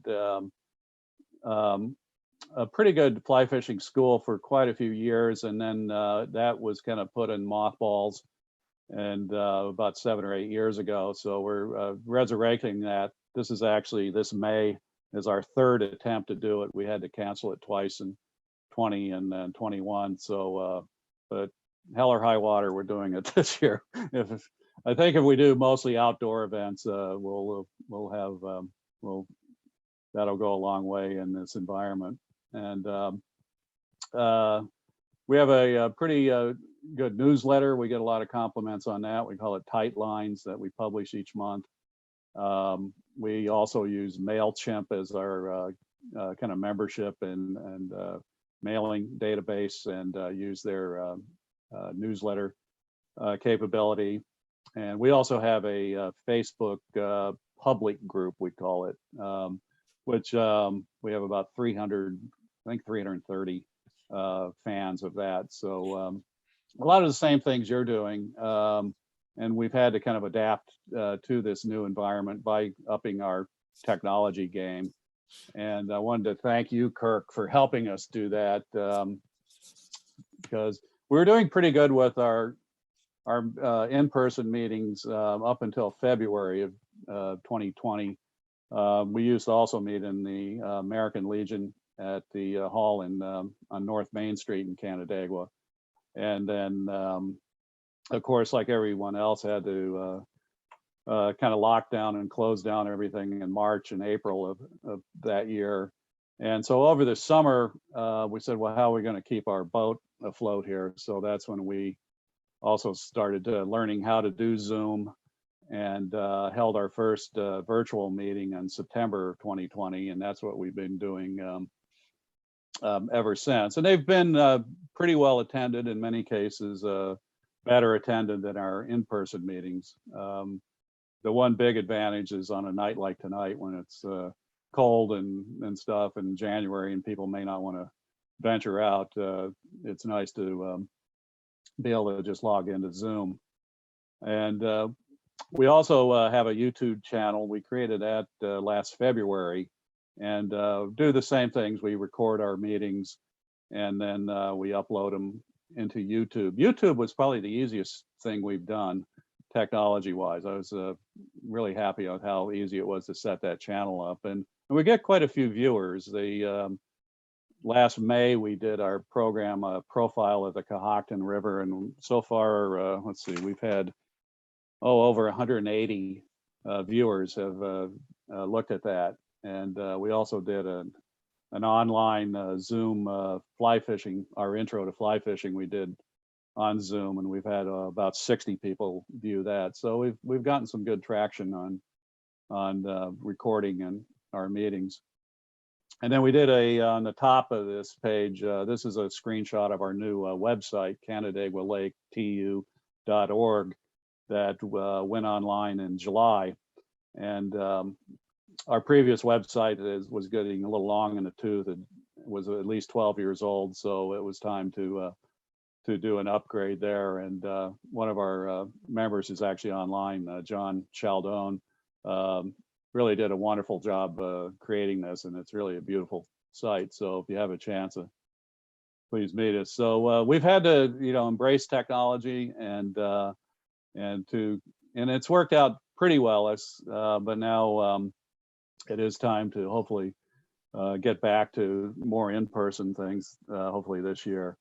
And one of the reasons, the fact that you're doing the hybrid meetings was why I wanted to kind of learn how to do that, because after we'd done a number of Zoom meetings, I was approached by some of our members and saying, hey, these are really nice, but once we get back together, can we keep doing Zoom as well as having in-person meetings? So I said, well, you can, but you're getting into some more production and becoming kind of a mini TV show when you do that. But so hopefully in February, things will cool off enough that I can take a ride down to Corning and see how you set all of that up. So let's see, let me go to our next slide. I'm going to shut up and introduce Al Kraus, who's our conservation chairman, and he'll talk a little bit about the wonderful work that he leads for us. So Al, you're on. Okay, well, first I'd like to thank everybody for including us in your meeting, and I'd like to commend Jim for his presentation. I'm a believer in missing link. I tie and use it in a variety of places. So thanks for including us.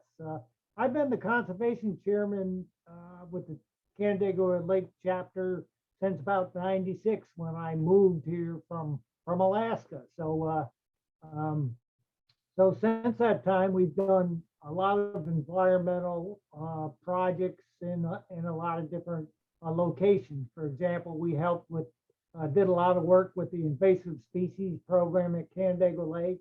We planted willows at Naples Creek, which flows into Canandaigua Lake. But our main focus has been on the Cohocton River. So we've helped, we joined up with a fishing group in Hornell, and we primarily organized the stocking at the Cohocton River. As you all know, we used to float stock it, but that's kind of a bygone era. So we still help to stock it. We haven't been able to do it the last couple of years because of COVID, but hopefully this coming spring we'll get back into it. We've also organized cleanup projects at the Cohocton. You can see the picture on the screen. One year we had a huge cleanup project where we collected over 12 tons of trash. But we've also done a bunch of smaller cleanup programs. For example, in 2021, we went down to all the main parking areas on the Cockton River and cleaned up all these parking areas because we noticed that there's been a lot of trash collected at these areas.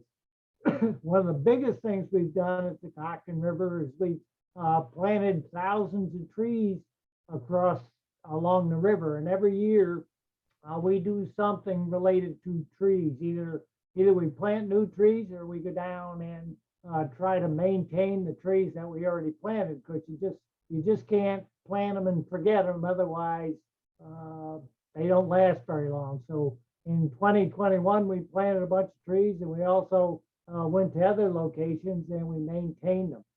Our biggest project right now is a big habitat improvement project, which is called the Crossroads Project. And at this project, which is located upstream of Avoca, we're putting in 9 fairly large habitat improvement structures. We're putting in large trees, and we're angling them downstream, and they're going to be boulders around these large trees. So we're basically going to create real good areas for increased oxygenation, better protection for the trout. It's going to help shade and cool the water.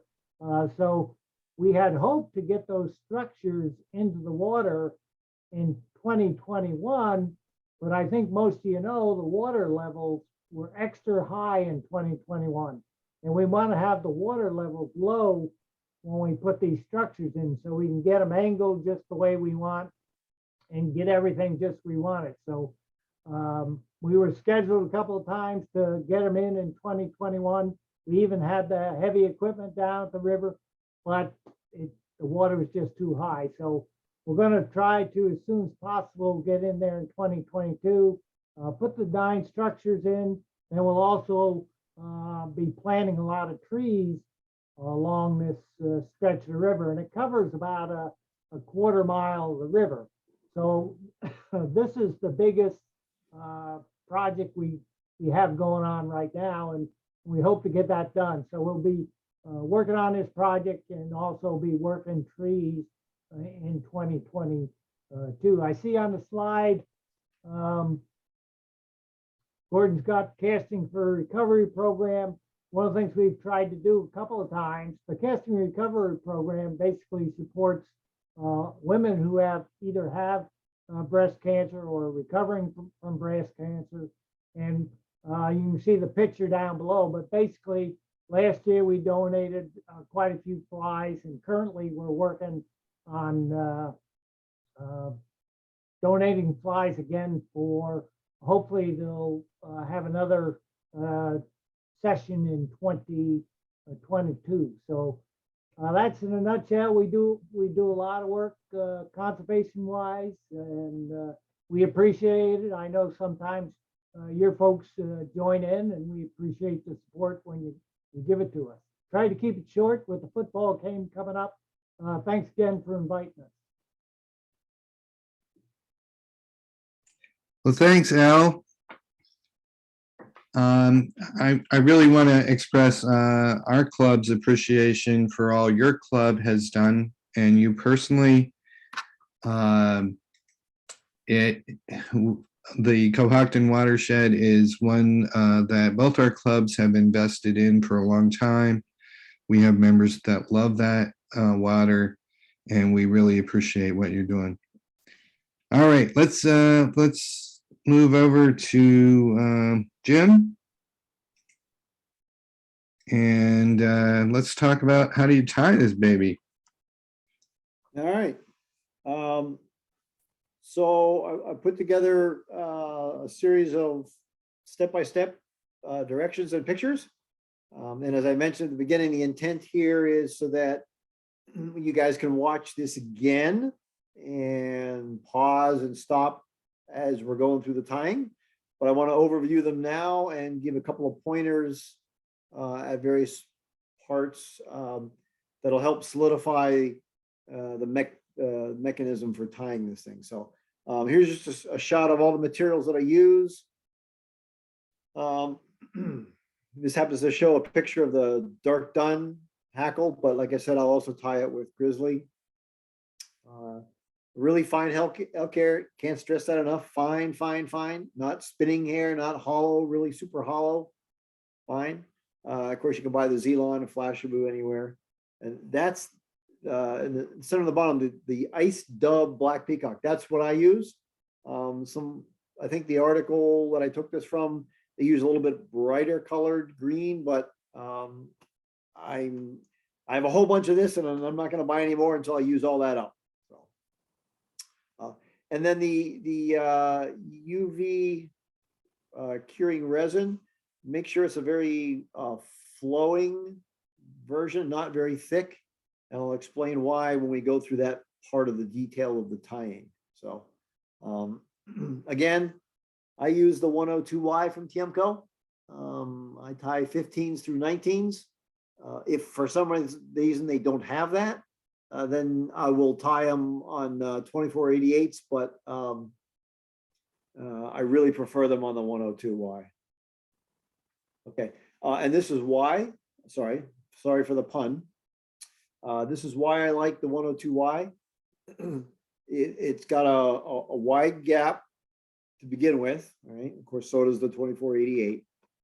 And why do I think that's important? Because with that thorax dubbing ball, it takes up a lot of bulk right underneath the shank. So I like the fact that there's a little bit extra gap between that dubbing ball and the hook point. So less chance of just basically that dubbing ball becoming interference when a fish tries to crush the fly.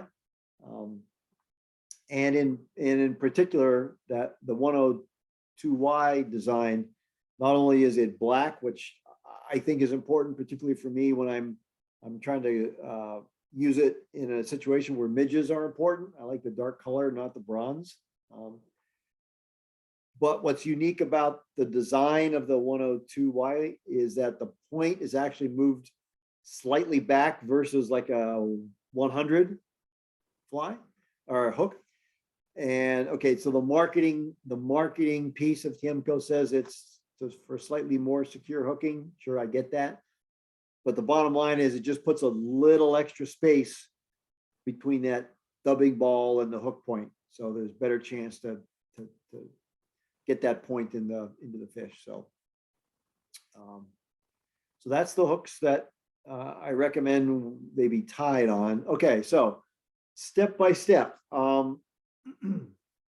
Obviously, number one, you got to wrap thread around the hook. Now, these have to be touching wraps. You don't want any hook shank showing.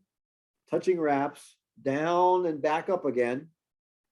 And how far down you go is farther than most any other fly that you're going to tie. And I take mine all the way down to basically vertical on the bend.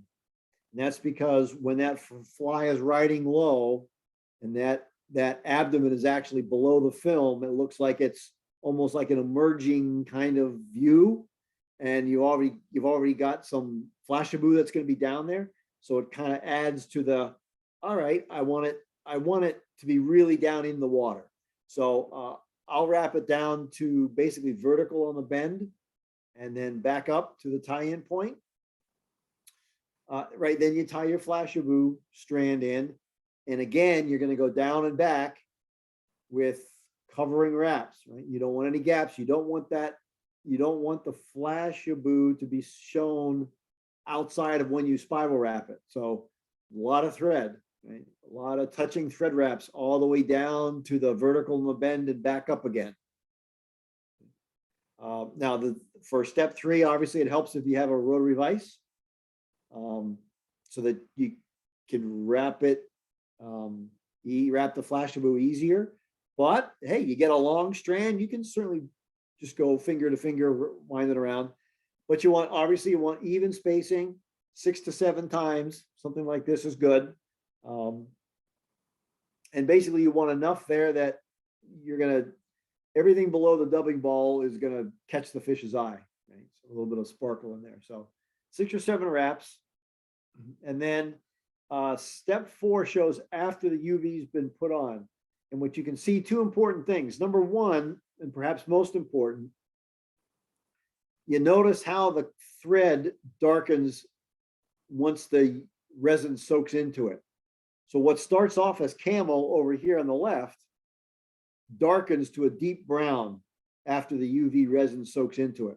So if you're going to try a different color for the abdomen, understand that it's going to darken significantly once you put the resin and get it soaked into the fibers. So, and it adds a little bit of bulk. The UV coating adds a little bit of bulk to it, but it's transparent, right? So it gives it a little bit of like three-dimensionality look to that abdomen material. That's pretty easy right now. Okay. Now it gets a little bit more delicate in terms of the spacing for the components. The next thing you're going to put on is that dubbing ball. Now the material I use is really tough to, put on the thread. You can't spin it like a super fine. Just get it on there the best you can, right, and wrap it. And I wrap a pretty good sized ball. I mean, it almost looks oversized at this point. You can say, my God, that thing is huge. Yeah, but it's not very dense, right, because of the ice dub material. It's got a lot of compliance to it, right? And when you tie in the Zelon downwing, which we'll see in the next couple of steps, and you snug that right up against the ball, it kind of compresses it just a little bit in profile. And even more so when you tie down the elk hair wing, that compresses that dubbing ball just a little bit more. So it's okay if it looks a little bit bigger at this point, because by the time you finish with the rest of the materials, it'll look much more proportionate for what you want. And the key here is do not crowd the eye at this point, because you've got two materials to put in front. You've got some Zelon, which isn't very bulky, but you've got the elk hair, and you don't want to be tying that in, right at the eye. You want it further back so that it butts up against this dubbing ball. So it's okay if it's a little bit large, and definitely don't start to crowd the eye on that dubbing ball. And what I show in picture 6 is I use a half of the width of the strand of Zelon for sizes 15 and 17 flies. In fact, and then when I do a 19, I'll use a third of a strand.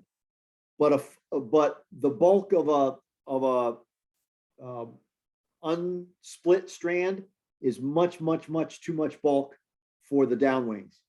So you're going to want to split that Zelon strand from its, bulk amount that when you buy. And you can split it about 2 inches, and then it's so intertwined, it's difficult to split it further without getting a big knot in it. So I just use about that much at a time, but only a half a strand. Okay. Now what you're going to want to do is you want to tie that strand in nice and long, right? Yes, you're going to waste some material here. It's okay. But tie it in nice and long, and then spinner wing style, as you kind of expect, right? A couple of cross laces up and across, tie it in spinner wing style. But you want to tie it in just ahead of the thorax ball, not right up against it at first. Give yourself, now what would I say? Maybe 1 millimeter, 2 millimeters to tie in front. And then what you're going to do is you're going to pull it with between your thumb and forefinger, pull it down and back, and then wrap from where you tied it in. Wrap from where you tied it in, tight, did it again, tight up against this dubbing ball. Basically jam this Zelon downwing up against the front of that ball. And what that does is that makes sure that the wings protrude out at a decent angle and not collapse against the side. So tie it in just a little ahead of the dubbing ball, and then basically pull it back, wrap over it to secure it, but tighten it right up against that dubbing ball. And at that point, you've angled them, down and away. So like, 7 o'clock, 8 o'clock kind of angle. That's what you want. And wicked long at this point. Don't trim them yet. Okay. And then the last piece here is, I found this through trial and error. yeah, it looks like it adds a lot of bulk, but it's important. Make sure you take your thread and form a decent base as level as you can between this dubbing ball and just behind the eye. And the purpose of that base is to prevent the elk hair from spinning when you really go to tie that down. And you don't want it to be angled like a cone either. You want as flat as you can get a decent base to secure that elk hair when you're going to tie that down. You'll know instantly when you don't have enough thread, because you'll go to tie that elk hair and it's going to spin on you. Okay, well, I got to cut another bunch, stack another bunch, but then I got to add just a little bit more thread base right in here. Yeah, I know it looks like bulk now, but when you get the elk hair on there and the hackle underneath, this all disappears. But you need a nice stable base to secure that elk hair. Okay, so now you do the whole elk hair piece, and this is where all the patience and all the frustration happens at the same time. Because you're just going to be tying in the very tips of this. And you want a really, really small bunch or clump. You're not tying an elk hair caddis. No, maybe a third of that bulk. Right? It's okay to err on the side of not enough than too much, because you don't have an awful lot of base thread to secure that small bunch of elk hair. So you may end up having to try 3 or 4 times until you get the right amount of elk hair for that. This can get really frustrating. Many times I've said that's the right bunch, and as soon as I feel it in my fingers, I go, my God, that's still too thick. So it's okay to err on the thin side. You'll still see it. It'll still prop up nice. It'll secure great. But if you put too much in there, it's going to be a bear to secure it and keep it from spinning. And this is where you need really fine elk body hair. All right, so you cut a clump, you pull the fuzz out the bottom, you put it in your stacker, and you get it all nice. You get the tips all nice and lined up. And I'm not sure if all patches of elk are this way, but the patch that I have has that wonderful color transition from a khaki to a tan in the last, I don't know, half a centimeter or so worth of the tips. And right at that transition spot is where I tie it in and secure it.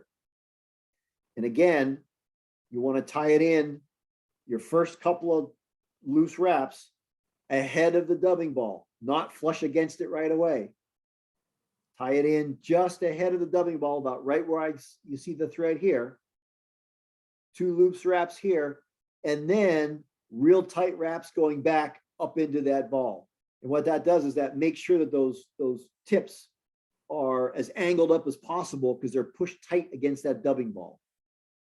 All right. And here's where you can put a whole bunch of wraps in there. And if you even want to put a drop of super glue in there, you could. At this point right here, I've wrapped all the way back to here, and I've come back forward again. And I might even throw a drop of glue in there. If I'm tying a bigger one, I will. Smaller ones, I don't. It just makes me feel good. I don't know if it really does much, but okay. And then what I feel is really important from this fly, if you're ever going to want to skate it, is clipping the butts off. And I always clip them at the same angle as the eye angles down, and right about where the lower butts are, right at the front edge of the eye. Okay? So clip them at that angle, which means there's a little bit of a butt there. Absolutely there is. There's just a little bit of bulk. And as soon as you clip them, take your thread and make 1 thread wrap underneath these bulk fibers. So you can, like, counterclockwise if you're looking down. 1 wrap underneath here to lift these up and away from the eye. And what I find is when I skate this fly, this part right here helps to keep it above the surface film, especially when there's a little bit of grease on there, like ink. So I don't mind these butts sticking up like this, as long as you put the thread wrap underneath them right here to get them up off the eye. Don't cut them too short. You want this to be your friend when you gink it up and you want to skate this fly, or you want it to ride through the riffles. Okay. Now we got the hackle. I use either saddle, or I still have a couple of old Mets necks that are still in good shape that I'll pull some fibers from, some feathers from. But when you tie it in, you want the curve to be up. And I tie it in on the front side of where I'm tying, and right at the same spot that I tied in the elk hair. So I'll tie it in right here, hackle side up, or the hackle curve up. And I only do 2 wraps. And I end on the back side. So step 13, I've done 2 wraps and I end on the back side, and I have the rest of my feather hanging down. Now, this is how I tie off the parachute hackle. I know there's other ways to do it. This is how I do it. It's the method that I learned from watching Charlie Craven's video on how he ties off the parachute hackle on his parachute Adams. What he does is and I try to describe it here in text, but you'll have to bear with me. At this point, he'll take the bobbin vertical, pointing down, and he'll do several clockwise wraps as you look down, clockwise wraps underneath these barbs, both front and back, front and back.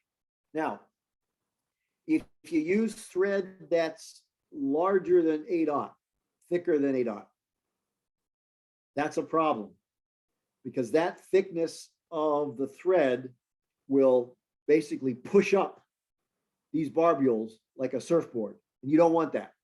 You want these to be parallel to the surface and the axis of the fly. So 8/0 you can do. If you want to go down to 14/0, even better. Like when I tie the parachute Adams, I use 14/0, but for this I use 8 because I like the bulk in the body. But you don't want to go thicker than 8/0, even if you're tying larger than 15, because here's where it's going to bite you. You don't want the bulk of that thread to prop up these barbules underneath when you wrap underneath them. You want this plane to be basically in line with the axis of the fly. 3 to 4 wraps is all you need. And that secures the feather on the backside, and then snip it off. And now you just whip finish. If you have a tool, right, or I just use my fingers, I just do the half hitch a whole bunch of times, snug it up against here. Okay. And then what I show is optional under 15, right? So here is feather cut off. What I'll do if I'm using dark dun hackle, I'll take a black Sharpie and I'll just work it through these fibers a couple times, not make them all black, but just give them some color variation, almost like it was grizzly. I like that touch to it because it just breaks up the contrast a little bit of that hackle. Could be legs, could be antenna, don't know what it is, but dark colors are usually bug parts. So, but that's optional, right? You don't have to do that, especially if we're trying to match a hatch in the east. And not needed, but I'll do that. By the way, this is what it looks like from the underside. And you want, when you're looking down, you're just going to counterclockwise 3 or 4 wraps underneath all of those barbules. To really, all you're really doing is securing this stem when you cut it off. All right, we're almost done. Okay, so for step 16, this is why I suggest you keep the Z-Lon longer than you're going to need, so that you can easily pull it back, down and away when you pull it back, and you're going to want to trim them right just past the base of, or the bend in the hook. I just put my scissors right in here and cut them right here. You want them nice and long. At first, you're going to say they're too long. until you do step number 17, and then you reposition them split like this, and you go, you know what, those aren't too long. That looks more natural. So don't cut them too short. Don't cut them on the inside part of the bend of the hook. Cut them just past the bend. And then since you pulled them straight back, after you cut them, you got to kind of reposition them a little bit down and away, back down this way. But that's easily done, right? Because you've cinched everything down by that point. It'll have some memory there. But these aren't really dense wings. That's why you can't use a full thickness of Z-Long.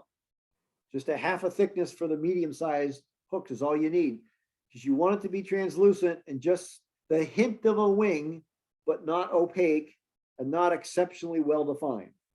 But you absolutely have to make sure that these are split apart, which is why when you're first tying this in, you want to make sure you hold them back like this, which I showed in step whatever, 8 or 9. Hold them back like this and wrap them real tight against this dubbing ball so that you preserve that splayed position right here after you cut them. And that's what it'll look like when it's done. Like I said, it's better to err on too little fibers of elk hair than too much. It's okay. And there's your missing link ready to fish. And you're going to hammer them. And that's all I got. Do we have any questions for Jim on the tying part of it? Jim, you can go ahead and pull your presentation down, unless somebody's got a question you're going to need to refer to. Hey, Jim, I have a quick question. When you're prepping your hackle for the parachute, Yeah. are you stripping it down the interior side when you for Yes. wrapping it? Yeah, okay. Yes, so that I don't trap the barbules right away when I start to wrap it. I might strip maybe 2 millimeters on the shank of the feather, Yeah. but I'll strip in another half a centimeter worth on the inside Mm-hmm. so that I don't start to trap some of the barbules as they splay. Yeah. Cool. Thanks. Yep. Jim, when you tie your hackle down with those 3 or 4 reps, do you then build the head up at all with a few reps? Nope. I do nothing. Once I get those 4 wraps and I cut this off right here, I just do half hitches tucked up right underneath the eye. I just use my hands, right? Wrap it around. I shove my index finger right up against the eye, let the thread come off and come up in here. I don't build any head up at all. Wow. I mean, I tried to use a whip finishing tool, but A, I suck at the tool, and B, it's too cumbersome up underneath there with this hackle. I end up getting all these hackle fibers trapped. So I just use the half hitch of my fingers and put my index finger right up against here and let the thread come right off my fingers and tighten up against here. A little drop of head cement's all you need, but no, I don't finish any head whatsoever.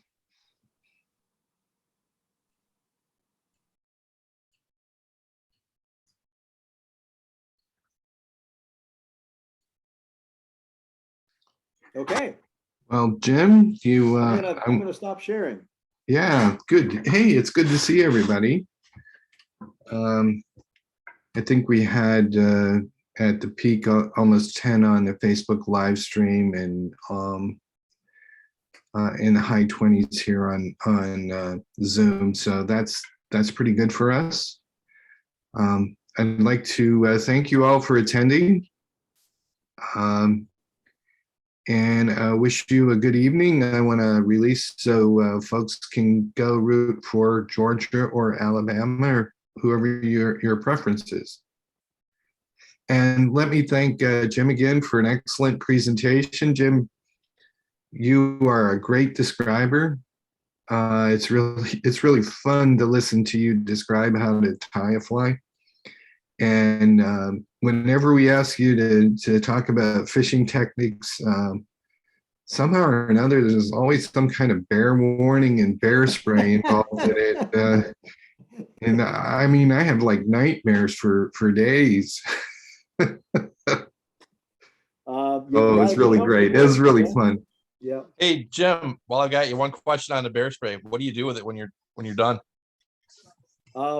My wife has relatives that live in Bozeman, which is where that's where our home base is for all summer. And I put him in Okay, his got it. garage. I put Awesome. him in his garage and I pick him up next year. Cool. Yeah, because you don't dare bring them on a plane. Yep. I mean, they will confiscate them, even Oh, yeah. in checked luggage, they will confiscate it. Hey, one other question. Do you ever substitute deer hair for the elk hair?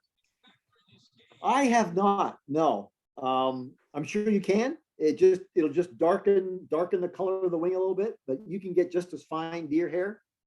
I haven't, because I really value the light contrast of the elk. So I can see it when I'm casting out, 40, 50, 60, something like that. And there's a little bit of riffle. I really like that elk hair, but I guarantee you could tie it with deer hair. I just don't do it. Jim, did you just say you were casting 60 feet? Was that what I heard you say? You're something in that range. Yeah, range. Okay. Range. All processes vary, Bob. Nobody Great is safe presentation. from Bob. Any other questions?